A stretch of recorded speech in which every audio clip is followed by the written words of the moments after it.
एक बार फिर से मैं स्वागत करता हूं आपका हमारे इस चैनल पर।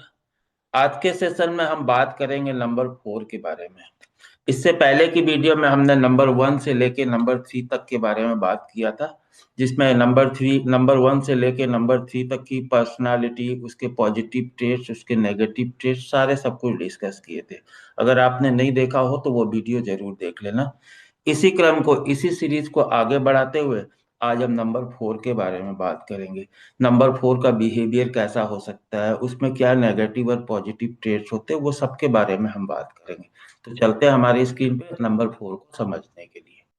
देखिए, नंबर 4, नंबर 4 से कौन से प्लेनेट एसोसिएट होते हैं? नंबर 4 से प्लेनेट एसोसिएट होता है राहु। तो जब भी हम बात करते हैं नंबर 4 की या फिर राहु की, तो न्यूमरोलॉजिस्ट हो या एस्ट्रोलॉजर्स हो या इसके प्रैक्टिशनर हो, इनके मन में एक अजीब सा डर होता है कि जाने ये कौन सा घबराने वाला चीज आ गया है ना, जाने अब राहु की दशा आ गई तो क्या होगा। क्यों होता है ऐसा? क्योंकि नंबर 4 को सडननेस और अनप्रडिक्टेबिलिटी का भी नंबर माना जाता है। ठीक है, हम एक एक करके इसके सारे टेस्ट को देखेंगे। हमेशा की तरह एक बार हम इसके फॉर्मेशन पे चलते हैं। तो सबसे पहले ये देखेंगे कि नंबर 4 बनता कैसे है। ये एक सीधी लाइन ये क्या इंडिकेट कर रहा है? वन के ही तरह इसमें इंटेलिजेंस होना चाहिए, वन के ही तरह इसमें कॉन्फिडेंस होना चाहिए, वन के ही तरह इसमें लीडरशिप स्किल होनी चाहिए, नंबर 1 के ही तरह इसमें मैनेजमेंट स्किल भी होनी चाहिए। लेकिन ये सीधी जाते जाते जाते अचानक, यानी कि सडन, एक यहाँ पे ऐसे डाउन नीचे आता है, फिर ये नंबर अपने आप को काट देता है। तो सडन आया तो सडननेस का कारक हुआ। इसके बाद अपनी ही लाइन को काट देना, इसका मतलब राहु का दुश्मन कोई नहीं होता। राहु का दुश्मन होता है उसका दिमाग, उसका व्यवहार, उसकी सोच। राइट। तो क्या देखा हमने? हमने ये देखा कि राहु में इंटेलिजेंस तो है, लेकिन अपने अनप्रिडिक्टिव नेचर के चलते ही ये अपना नुकसान करता है। राइट। अच्छा, अब हम बात करेंगे कि जैसे हमने सारे नंबर्स को पर्सोनिफाई किया, हम राहु को कैसे पर्सोनिफाई करेंगे। राइट। तो राहु को पर्सोनिफाई करने के लिए सिंपल सा एक टेक्निक यूज करिएगा कि ऐसे बहुत सी चीजें हैं जिसका कोई फिजिकल एग्जिस्टेंस नहीं है, क्योंकि राहु क्या है? राहु छाया ग्रह है, इसका कोई फिजिकल एग्जिस्टेंस नहीं है, बट इसका इन्फ्लुएंस हमारी लाइफ पे जरूर पड़ता है। दूसरी बात, राहु क्या है? एक राक्षस है। स्वर भानु करके एक राक्षस था ना, उसके ये सिर वाला जो पार्ट है उसी को तो राहु बोलते हैं ना। तो एक राक्षस है, एक माया है। तो ये सब चीज से हमको पर्सोनिफिकेशन क्या मिलेगा? ऐसी कोई भी चीज जो नेगेटिवली हमारे लाइफ को इम्पैक्ट कर रही हो, वो फिर राहु है। जैसे कि हमारी डिजायर्स, हमारी सोच, कई बार हम नेगेटिव सोचते हैं ना, उस सोच को यहाँ पे उस वे में बोला गया। मटेरियलिज्म की फीलिंग है ना, भौतिकवादी हो जाना, उसके बाद डिप्रेशन, उसके बाद ऑब्सेशंस बोल सकते हैं, जुनून किसी के प्रति, मतलब तीव्र इच्छा किसी चीज को पा जाने की, अनप्रिडिक्टेबिलिटी, सडननेस, इल्यूजन, भ्रम की स्थिति। ये सारी स्थिति जो है ना, ये हमें कहीं फिजिकली दिखाई नहीं देती, लेकिन सीवियरली हमारे लाइफ को इम्पैक्ट करती है। तो जब भी कभी राहु की बात हो, इन सारे वर्ड्स को लेकर के आइएगा जो आपके जीवन में इम्पैक्ट करते हैं, नेगेटिवली इम्पैक्ट करते हैं। राइट। अच्छा, अब इसके बाद हम इसके पॉजिटिव, लेकिन इतने कहने का मतलब ये नहीं होता है कि सब कुछ इसमें नेगेटिव नेगेटिव नेगेटिव नेगेटिव ही है। यूट्यूब पे आपने बहुत सी वीडियो देखा होगा, अक्सर राहु के बारे में भर भर के नेगेटिव बातें बोली जाती, लेकिन एज ए न्यूमेरोलॉजिस्ट आपको हर नंबर्स में नेगेटिव और पॉजिटिव दोनों एस्पेक्ट को खोजना चाहिए। आपको ये सोचना चाहिए एक पर्टिकुलर नंबर कौन से प्रोस्पेक्टस में अच्छा रिजल्ट दे सकता है, कौन से प्रोस्पेक्टस में बुरा रिजल्ट दे सकता है। लाइकवाइज जैसे हम सब एक ह्यूमन है, हमारे ह्यूमन का कुछ ना कुछ नेचर होता है। कुछ नेचर हमारी लाइफ में कहीं आगे ले जाने का हिम्मत रखते हैं, तो वही वही नेचर हमारी लाइफ में कहीं ना कहीं हमको पीछे भी ला सकता है। राइट। अच्छा, अब हम इसके सारे ट्रेड्स को एक बार देख लेते हैं। तो हमने बात किया राहु। राइट। अगर हम बात करेंगे राहु की, तो सबसे पहले हम इसमें जो पॉजिटिव चीजें हैं उसको देख लेते हैं। राइट। तो सबसे पहले हम इसमें पॉजिटिव चीजों में देखेंगे, एक होता है इंटेलिजेंस। इंटेलिजेंस की बात करिए। राइट। इंटेलिजेंस जैसे कि यहाँ पे हमको दिखाई दे रहा है, ये नंबर 1 है, नंबर 1 वाली क्वालिटी इसमें होगी। राइट।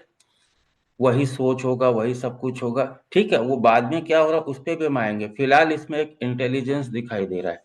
यहाँ पे अच्छा एक चीज मैं आपको क्लियर कर दूं, इंटेलिजेंस और विजडम दो अलग अलग पार्ट है। हमने नंबर 3 में देखा था कि उसमें विजडम होता है, नंबर 4 में हम बात कर रहे हैं इंटेलिजेंस की। क्या होता है? इंटेलिजेंस होता है ना, ये थोड़ा सेल्फिश होता है, और विजडम होता है ना, ये थोड़ा लिबरल होता है। इसको इस सेंस में समझिए, इंटेलिजेंस मतलब किसी नॉलेज का यूज करते हैं किसके लिए? सेल्फ गेन के लिए, हमको खुद को फायदा हो उसके लिए। वहीं किसी नॉलेज का हम यूज करके दूर की सोचते हैं जिससे कि सबका फायदा हो, एक मास एडवांटेज मिले, दैट इज कॉल्ड विजडम। तो राहु में हम क्या देखेंगे? हम इंटेलिजेंस देखेंगे। They don't have the wisdom, they have intelligence. इसका मतलब सेल्फ सेंट्रिक, खुद में सोचने वाला, राइट। नंबर 4 वाले को आप देखना, उसके पास बुद्धि दिमाग गजब का होगा, आउट ऑफ बॉक्स जाकर के सोचने वाले होंगे, राइट। इसके बाद एक ये ले लेते हैं, ये इनमें एक ये ट्रेस भी पाया जाता है कि ये फ्यूचरिस्टिक होते हैं। मतलब होता है इसका, भविष्य की सोचने वाले। इसको विजडम से बिल्कुल मत जोड़िएगा। भविष्य की सोचने वाले, किस भविष्य की? अपने भविष्य की सोचने वाले। आपने देखा होगा नंबर 4 वालों में एक क्वालिटी होती है। सपोज करिए कोई जमीन खरीदनी है, सारे लोग जाकर के वहां जमीन खरीद रहे होंगे जो हॉट एरिया है, जहाँ पे कि डेवलपमेंट होना है, जहाँ पे कि कीमत बढ़ने वाली है। नंबर 4 वाला आदमी होगा ना, वो क्या करेगा? किसी ऐसे जगह जाकर के जमीन खोजेगा ना, जहाँ पे अभी कोई दूर दूर तक डेवलपमेंट नहीं है, कुछ नहीं है ऐसा।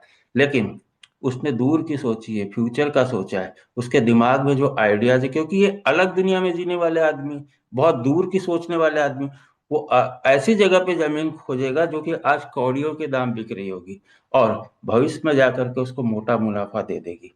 अब इनके इस नेचर को देख करके लोग बाग क्या सोचते हैं? पागल है, अनरिलायबल है, इसकी बातों का भरोसा नहीं किया जा सकता, इसलिए इनके साथ ये स्थिति होती है। बट वैसे ये बहुत फ्यूचरिस्टिक नंबर होते हैं, हमेशा दूर की सोचने वाले नंबर होते हैं।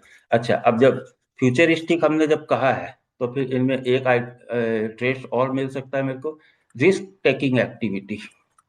रिस्क टेकिंग एक्टिविटी नहीं, एक्चुअली एबिलिटीज। रिस्क लेने का इनमें मादा बड़ा गजब का होता है। सारी दुनिया जिस चीज को छोड़ चुकी होगी, सारी दुनिया जहाँ कोई उम्मीद नहीं कर रही होगी, वहां पे भी ये रिस्क ले लेंगे।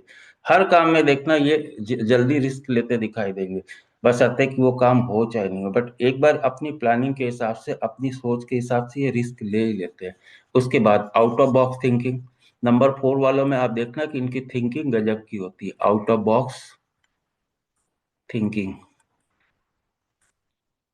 सारी दुनिया किसी अलग एंगल से सोच रही होगी, ये अलग एंगल से सोच रहे होंगे। जैसे आप फॉर एग्जांपल एक मान लीजिए मार्केट कमेटी है, उसमें 10 बिजनेसमैन है, 10 बिजनेसमैन का अपना अलग अलग दुकान है, उसमें से एक कोई नंबर 4 वाला होगा। तो सारे लोग सोच रहे होंगे कि हमारा माल ऐसे बेचना चाहिए, ऐसे बेचना चाहिए, लगातार नए नए स्कीम लेकर के आ रहे होंगे।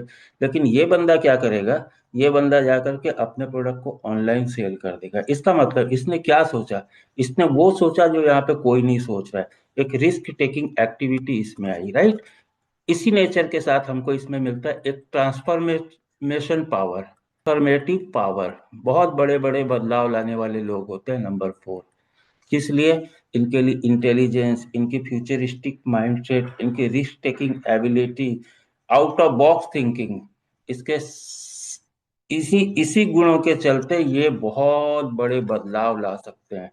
समझ पा रहे हैं आप मेरी बात को? बहुत बड़े बदलाव ला सकते हैं। इनके जो ट्रेड्स हैं, जैसे इंटेलिजेंस, फ्यूचरिस्टिक्स, भविष्य की सोचने वाले, कल्पनाओं में जीने वाले, रिस्क लेकर चलने वाले, दिमाग इनका इतना गजब का चलता है कि पूछो मत। तो ऐसे लोगों में ये मादा होती है कि ये बदलाव लेकर के आते हैं। एक जैसे फॉर एग्जांपल आप समझ लें कि कोई चीज वर्षों से एक तरीके से करी जा रही थी, लेकिन इनके दिमाग के हिसाब से उस चीजों में एक ऐसा रिवॉल्यूशन आया, एक ऐसी क्रांति आई कि मतलब पूरा का पूरा सिनेरियो बदल गया। इसके अलावा ये लोग रिसर्च ओरिएंटेड होते हैं, हमेशा खोज बिन चलते रहता है इनके इनके दिमाग में भी यही बातें चलती रहती, एकदम जड़ तक जाना चाहते हैं। किसी भी समस्या हो या कोई भी फैक्ट हो, उसके जड़ तक जाना चाहते हैं। रिसर्च ओरिएंटेशन भी बोल सकते हैं, या फिर हम ये भी बोल सकते हैं डिटेक्टिव माइंडेड होते हैं। बहुत अंदर तक डीपली जानना चाहते हैं, हर कोई चीज का कारण जानना चाहते हैं, राइट। तो ये तो सारे हो गए इसके पॉजिटिव टेस्ट। अच्छा, अब ऐसा नहीं है कि सिर्फ पॉजिटिव पॉजिटिव है, नेगेटिव टेस्ट भी होते हैं। नेगेटिव टेस्ट को जानने के लिए हम थोड़ा सा इसका ये कलर चेंज करके लेते हैं। एक, अच्छा, अब जब राहु की बात आई तो यहाँ पे आएगा इल्यूजन, भ्रम की स्थिति। इनको भ्रम बहुत रहता है, आउट ऑफ बॉक्स थिंकिंग रहते हैं, सोचते सोचते इतना सोच लेते हैं कि हम ये भी कर लेंगे, हम वो भी कर लेंगे, खाली पुलाव इनके माइंड में चलते रहता है, राइट। इसके अलावा यही चीज इनमें इतना ज्यादा सोचने की वजह से थोड़ा डिप्रेशन की भी टेंडेंसी हो जाती है। इसके अलावा और क्या हो सकता है, इसके अलावा मूड स्विंग्स, अपनी बातों पे अटल नहीं रहते।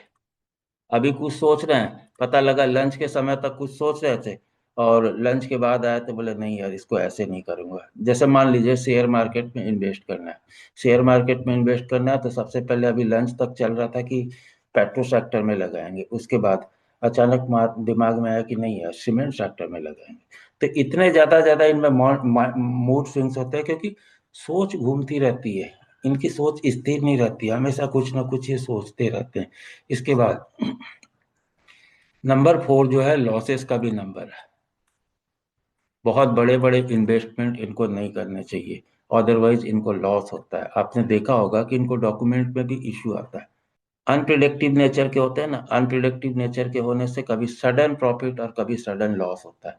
लॉस का ऐसा है कि प्रॉफिट हो रहा है तो मान लीजिए 10 बार प्रॉफिट हुआ, 11वें बार क्या होगा, वो सारे प्रॉफिट्स को लेकर के लॉस करा करके लेके जाएगा। इसलिए बोलते हैं कि इनको क्या, ऐसे मार्केट से दूर ही रहना चाहिए, शेयर मार्केट जहाँ सट्टाबाजी वगैरह हो उससे इनको दूर रहना चाहिए, राइट। इसके अलावा और इनमें क्या देखा जाता है, सडननेस,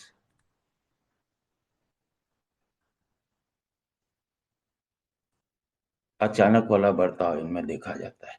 कब ये किसको क्या बोल देंगे कुछ इनको पता नहीं है। ये जो ऊपर से ये आया ना, ये बताता सडननेस। सडननेस मतलब इनके व्यवहार में सडननेस दिखाई देगा, इनके मूड में सडननेस दिखाई देगा, और इनके जीवन में होने वाली घटनाएं भी अचानक ही होती है। अचानक का कारक ही होता है राहु। कोई भी चीज अगर अचानक हो जाए तो एस्ट्रोलॉजिकल कॉन्सेप्ट में उसको राहु से जोड़ करके देखा जाता है, राइट।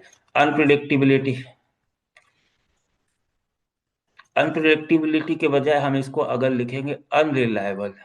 सर नंबर 4 वाले की बात को ना लोग रिले नहीं करते, उनकी बात को ऐसे ही मानते। जैसे नंबर 4 वाला आप यहीं पे देख लीजिए कि फ्यूचरिस्टिक्स है, इसने बोल दिया यार उस जगह पे जमीन खरीद ले, आगे जाकर के इसमें ऐसा पैसा मिलेगा। तो लोगों को क्या लगेगा, पता, बेवकूफ है यार, सारी दुनिया आज हॉट केक के पीछे भाग रही है, ये कहाँ इसके भाग रहा है क्या।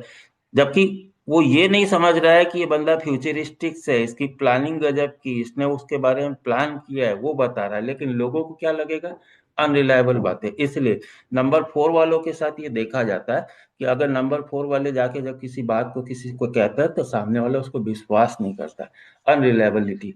इसके अलावा इनके पास में एक नेगेटिव टेस्ट और क्या देखा जाता है, पुअर एग्जीक्यूशन। अब ये क्या है भला, पुअर एग्जीक्यूशन, दिमाग का नंबर है, प्लानिंग तो कर लिया लेकिन शरीर तो है नहीं, इसलिए एग्जीक्यूशन इनसे नहीं होता। आप इनको देखोगे, इन्होंने प्लानिंग कर ली, जब फिजिकल फ्रंट पे जब ये खुद करने जाएंगे ना, इनका एग्जीक्यूशन उतना अच्छा नहीं होता। ये किसी से करवा सकते हैं, मैनेज करवा सकते हैं, मैनेजरियल स्किल है इसमें, लेकिन वही है, मूड ठीक रहे, सडननेस नहीं हो तो ये हो गए। अच्छा, इसके अलावा रिसर्च ओरिएंटेड कुछ बातें हैं, वो भी मैं आपको यहाँ पे बता देता हूँ नंबर 4 के बारे में।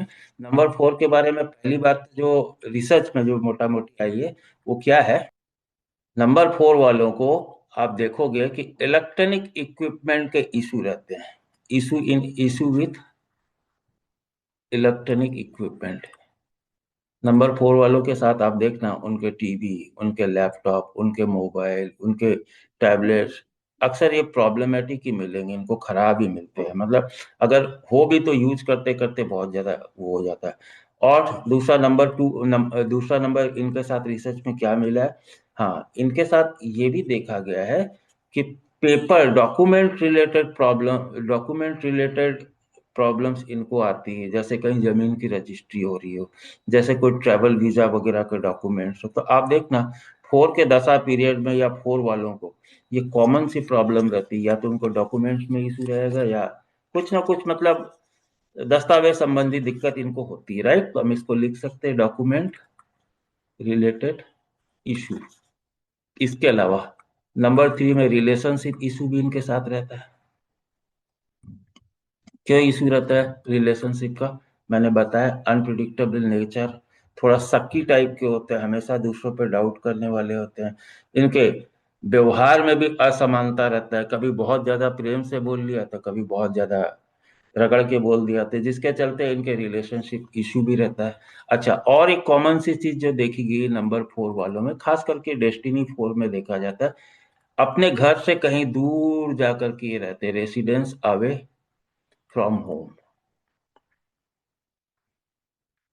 नंबर 4 वालों के साथ ये देखा गया, खास करके डेस्टिनी 4 वालों के साथ, ये लोग क्या है, अपने घर पे ना होकर के अपने घर से कहीं दूर जाकर के सेटल होते हैं, राइट। तो ये तो थी मोटा मोटी नंबर 4 की बात है, कुछ पॉजिटिव और नेगेटिव। अच्छा, अब मैं यहाँ पे बताऊंगा कि इनको कार्मिक रेमेडीज क्या करनी चाहिए। नंबर 4 एक बहुत अच्छा नंबर है, मैं बोलता हूँ सक्सेस पाने का, मटेरियलिस्टिक है, और लाइफ में जो आज के टाइम में जिसको हम सक्सेस बोलते हैं वो सब पाने के लिए नंबर बहुत अच्छा है।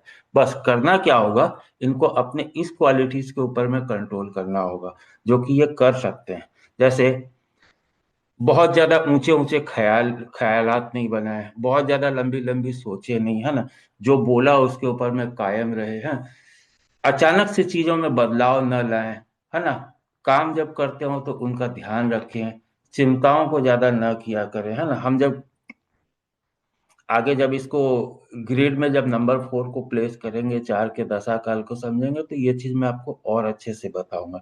फिलहाल के लिए इसके पॉजिटिव और नेगेटिव टेस्ट को आप इतना ध्यान में रख के चलिए, सो दैट आगे जब हम इसको प्रिडिक्टिव वे में लेके जाएंगे तो आपको नंबर 4 की क्वालिटी जब याद रहेगी तो इसको बहुत अच्छे से आप एग्जीक्यूट कर सकते हो, राइट।